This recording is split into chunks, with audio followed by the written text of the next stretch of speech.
Test 5. You will hear a number of different recordings and you'll have to answer questions on what you hear. There will be time for you to read the instructions and questions, and you'll have a chance to check your work. All the recordings will be played once only. The test is in 4 sections. At the end of the test, you will be given 10 minutes to transfer your answers to an answer sheet. Now turn to Section 1. Section 1. You will hear a woman phoning to complain about the item she ordered last week. First, you'll have some time to look at questions 1 to 4.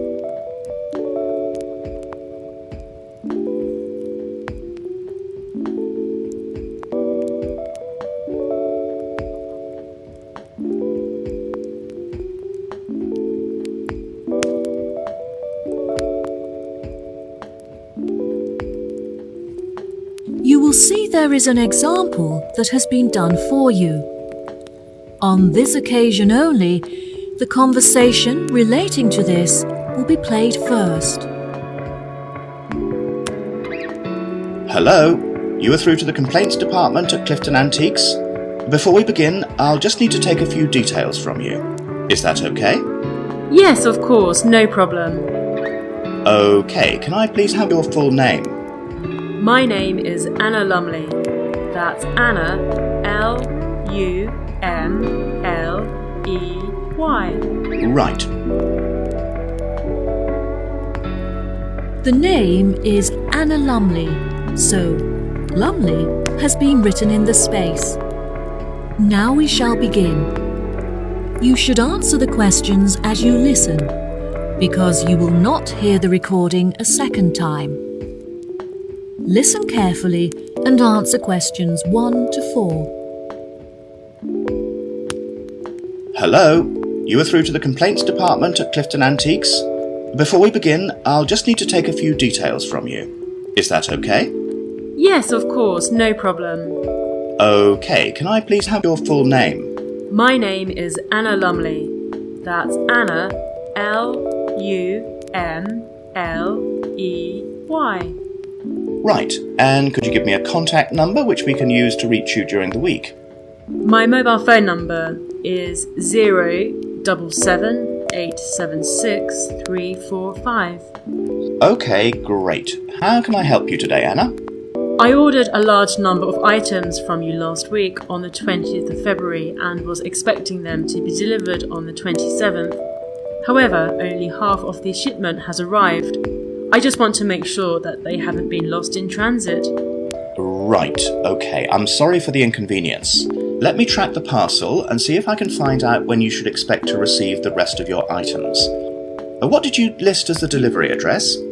I arranged for the parcel to be delivered from your warehouse on Ardell Road to my work address at 235 Ackendale Road. What was it, sorry? 235 Ackendale Road. Akendale.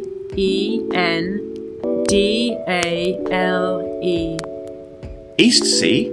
Yes, East Sea. Right, okay. I've found your parcel here on our system. I can see that you've received your shipment, however, nothing is mentioned about the missing items. I would advise that you wait for 2 days, and if the other items don't arrive then, it may be necessary for you to claim insurance coverage for the value of the items. How much are the missing items worth? They cost me $34,500. Well, the insurance company will cover you for 10% of the value, so you could claim $3,450 from them. Just fill in the form on our website, and when the loss is confirmed, you'll receive the money within 1 week.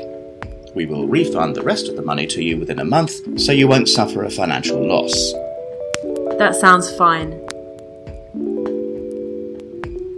Before you hear the rest of the conversation, you have some time to look at questions 5 to 10.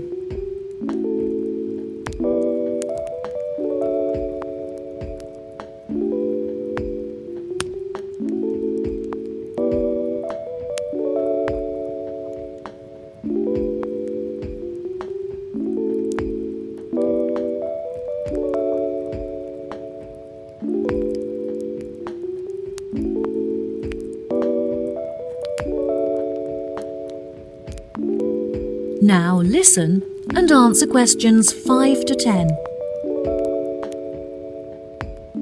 I'll just need to take a list of the missing items from you so we can check it against our records. Is that okay? Sure, no problem. Unfortunately, a lot of the items are one of a kind and therefore irreplaceable. There were some small items such as lamps and chairs that aren't very valuable. However, there was a large item of antique furniture and a bag full of first edition books, which were among the first ever to be printed on a press. Right, okay. Is there anything else? Yes, I also purchased a Victorian rocking horse for my daughter, some large oil paintings originating from the Edwardian period, and a few decorative fruit bowls. Right, okay. I've taken a list of your missing items, so I'll phone the warehouse to see if any of them are lying around. Ah, I almost forgot. There were a couple of other pieces that I've spotted on your website and would like to order. Can I do that now? Of course, no problem. Can you give me a description of the items that you're looking to purchase? There was a gold clock and a golden framed vintage mirror. Okay, perfect. I'll charge the items to the payment card that you used before, and they should be delivered to you within the next week.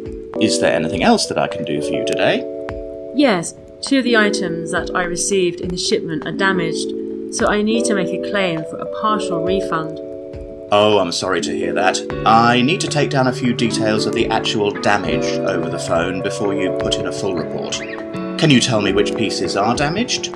A drawer is missing from the antique mahogany desk, and there was also a dent on one of the corners, so it's unusable. I see. Any idea of the price of repairing it?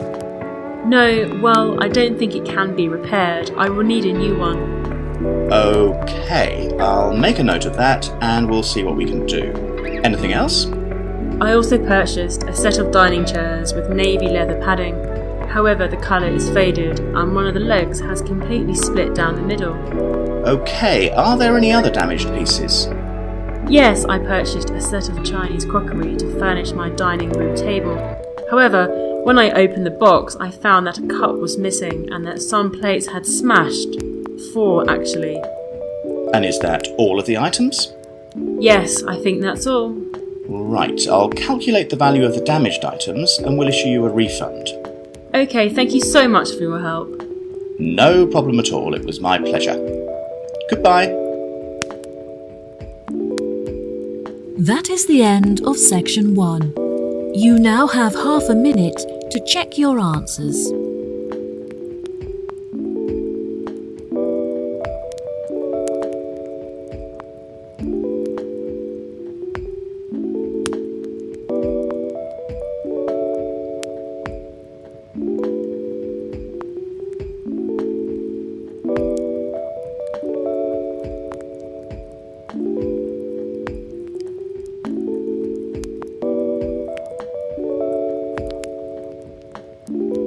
Now turn to section 2. Section 2. You will hear a tour guide introducing a resort called Mangrove Tree. First, you'll have some time to look at questions 11 to 17.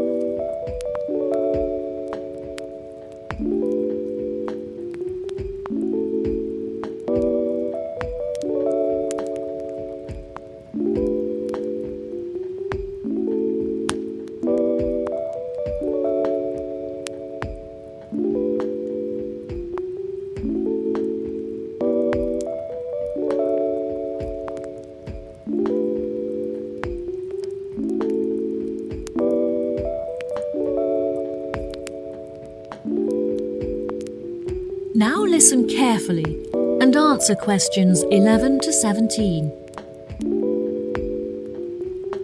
Welcome to all of you. Can everybody see and hear me? Good. I'm David, your guide for this tour of the Mangrove Tree Resort. I'll start today with some general background information. As there have been a number of changes made, I printed the map of the new complex for each of you. And I'd just like to point out where everything is, and then you can take a look at it for yourself. Basically, the best feature of our new location is that we have our own private beach, which is on the left and accessible directly from the hotel. Now we're standing at the information desk and we're going to look at the views in each direction. Out to the west there's a gift shop where guests can shop for small trinkets made by local villagers from shells and starfish. If you look carefully up there on the other side of the restaurant, there's a state-of-the-art spa facility just next to the grove of palm trees, where guests can have treatments including massage or detoxify their body in the steam room. A major drawback of our previous hotel complex was that there was no room for an on-site helicopter port, which meant that our most important guests were forced to commute from the local airport. As we were unable to construct a suitable facility on the eastern side, we have constructed a large heliport to the north. Guests wishing to stretch their legs after a long flight can simply head south to the tennis courts for a match on our splendidly manicured courts. Now if you look in front of you, there's a swimming pool in the centre equipped with slides and a diving board, which is the main feature of the new complex and is overlooked by all of the other buildings. We have decided to maintain the family-friendly status of our original hotel. However, from guest service, we have come to realise that parents also enjoy time to relax without having to look after their children. Therefore, we have constructed the Fun Play Centre, where parents can leave their children with a trained childminder and take some time for themselves. This facility is located just to the north of the swimming pool and is covered with a small canopy to protect the children from the sun. Many of our working guests will require access to a quiet space for work. If you direct them just south of the swimming pool, they will discover our conference centre, which comes complete with meeting rooms, offices and Wi-Fi access. In order to access the Wi-Fi network, they should simply report to the information desk, where an assistant will provide them with a personal password. This desk is situated just between the conference centre and the beach. Finally, the complex also contains a large sports centre where guests can enjoy our gym facilities and take part in sessions for yoga and pilates. Overlooking the swimming pool from the southeast, the centre offers stunning views of the entire complex and across the ocean. Before you hear the rest of the talk, you have some time to look at questions 18 to 20.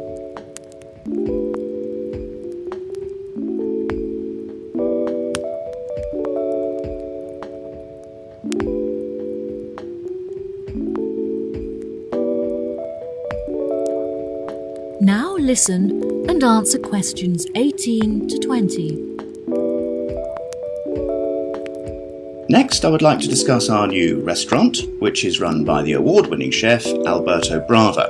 Every week he will offer a new menu of fresh seafood, such as crab and sea bass, which has been caught that day by local fishermen.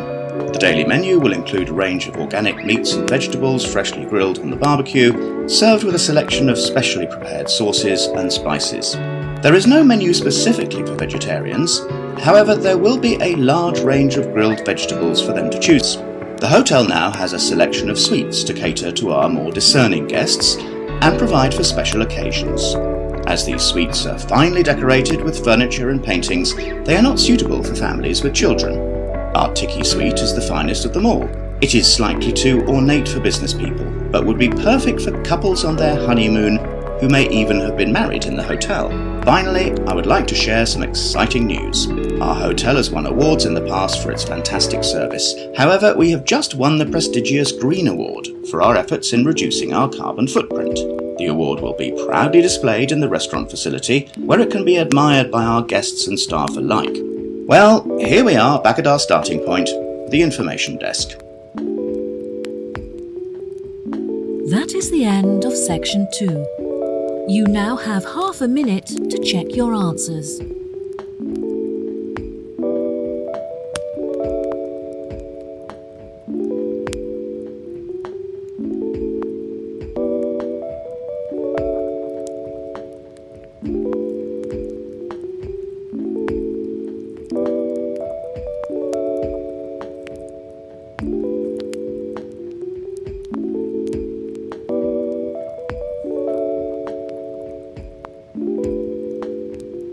Now turn to section 3.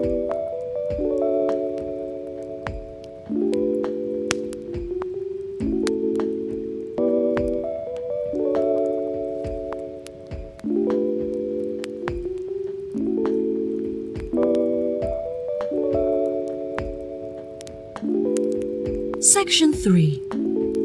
You will hear a conversation between two students, James and Kate, talking about their studies and part-time jobs. First, you'll have some time to look at questions 21 to 25.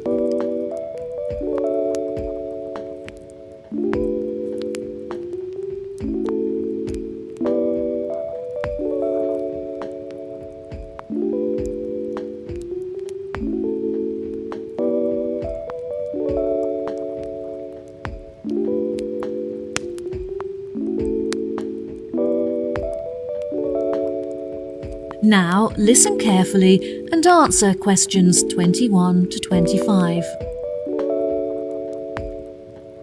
Kate, I'm really busy at the moment trying to manage both my schoolwork and part-time job. Oh, James, that sounds like a lot to handle. Where do you work? I managed to get a job working in the local bakery, learning how to make bread and cakes. Since I'm studying business, it's really useful to experience at first hand how a shop is run and interact with the customers. Wow, it sounds really interesting. I'd love to come in and try the produce one day.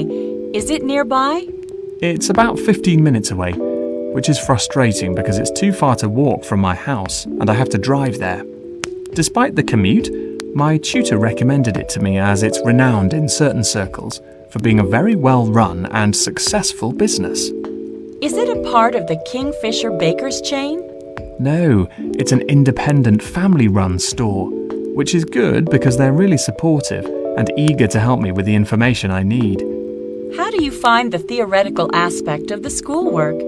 I find the practical work far more interesting, but my tutors are really enthusiastic and I get on well with my classmates, which makes the lessons a lot more enjoyable.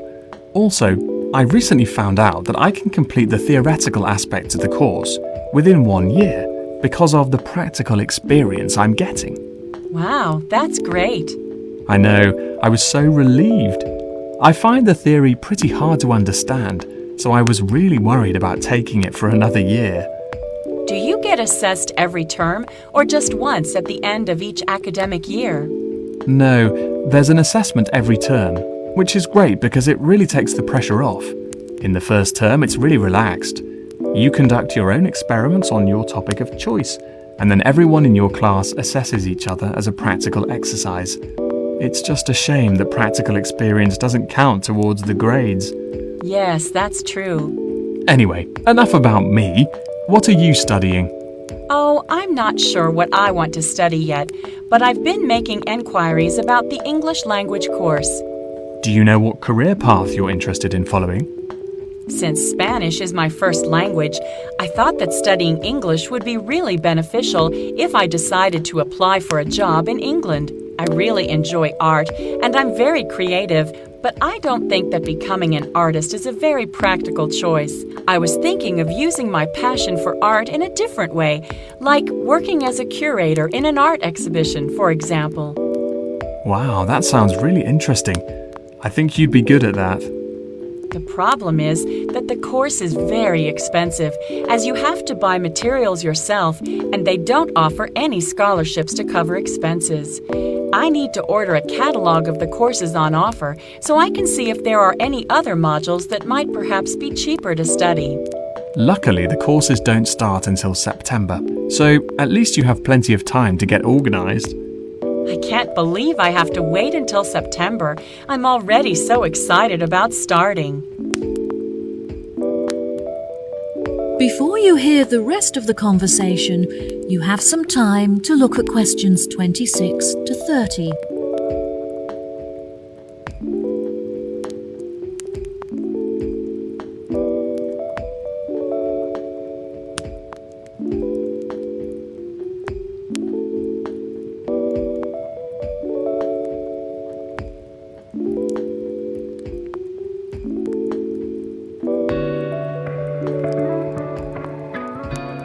Now listen and answer questions 26 to 30. What other art-focused modules could you choose from? History of art is my first choice, since there isn't so much expense involved. I think it would be really interesting as they invite a number of guest lecturers from across the globe to speak on specialist subjects. That sounds great. What about sculpture? Well, sculpture looked like a really suitable option at first, since it's the easiest course. But again, the utensils and materials aren't provided, so you have to spend a lot of money on supplies. I'm also considering the option of digital painting. There isn't much reading involved, and the accommodation is located inside the studio, so you would never have to worry about commuting. Commuting is such an inconvenience, so that's definitely a big advantage. What do you think of art theory? That's definitely an option for me. There are no exams, as you get assessed on your coursework and research is conducted independently, so you can work from home, which is really convenient. The only other option is photography, but I'm not so keen on that. Why not? I've just never really been interested in it, and I see it more as a medium for documentation rather than an art form. You're also required to buy one of those really expensive cameras with a digital display and micro focus capabilities, which I can't afford. Well, let me know what course you decide on. I will. Thanks for talking it over with me. No problem. See you later. That is the end of section 3. You now have half a minute to check your answers.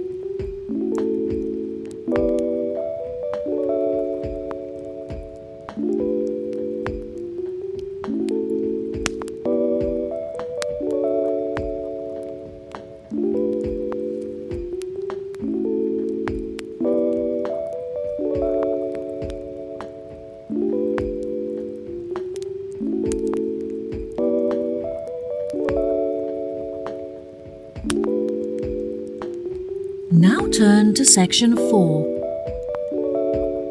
Section 4. You will hear a talk on the subject of birds in New Zealand. First, you have some time to look at questions 31 to 40.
Now, listen carefully and answer questions 31 to 40.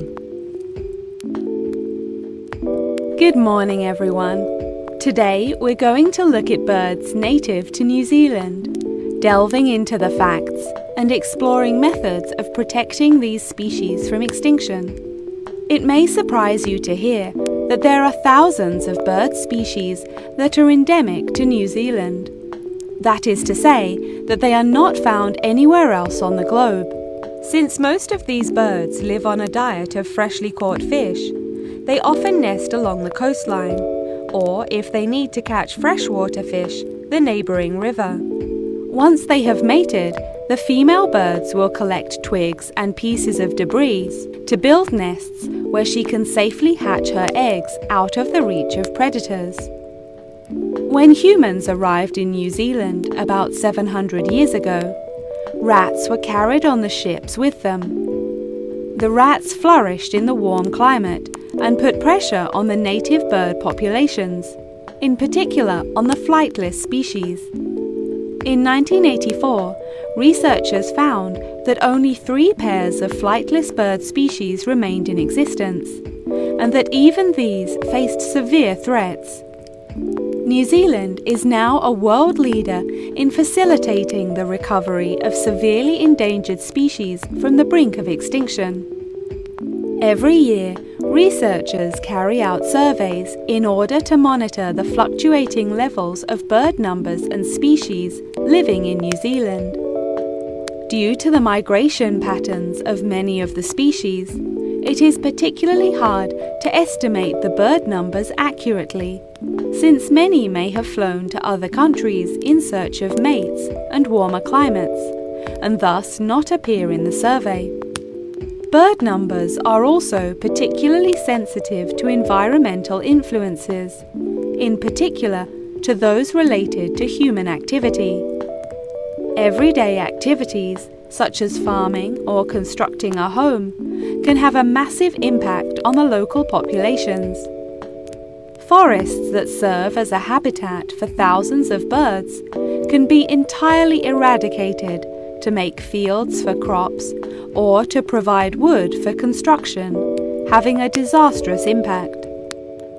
It is not only the human influence that threatens the future of many bird species, since many predatory animal species have flourished in New Zealand.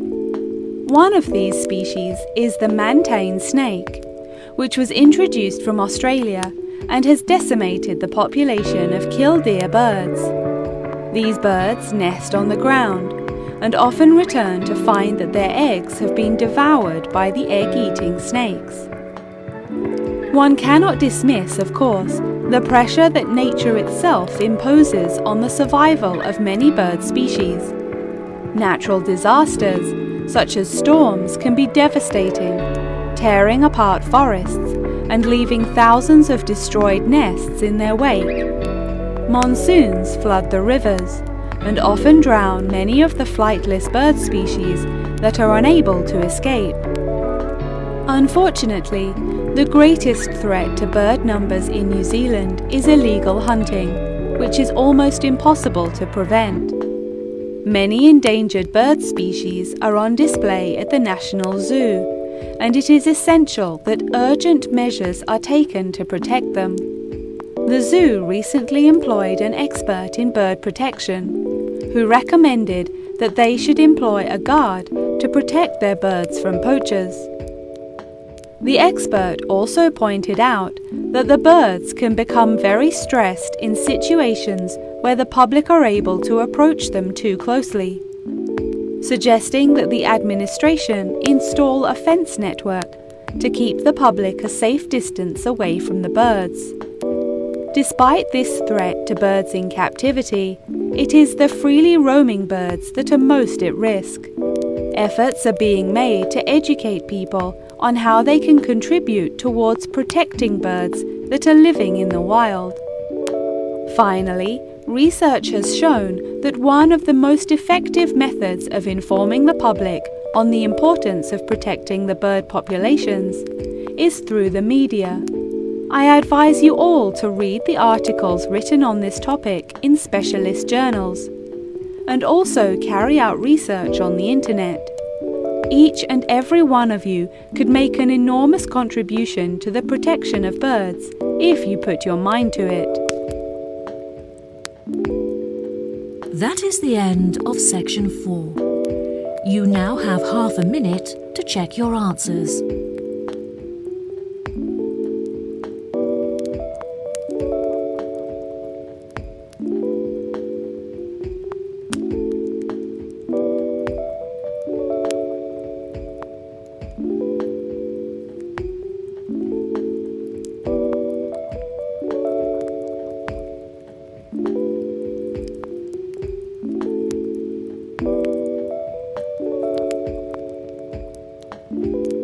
That is the end of the listening test.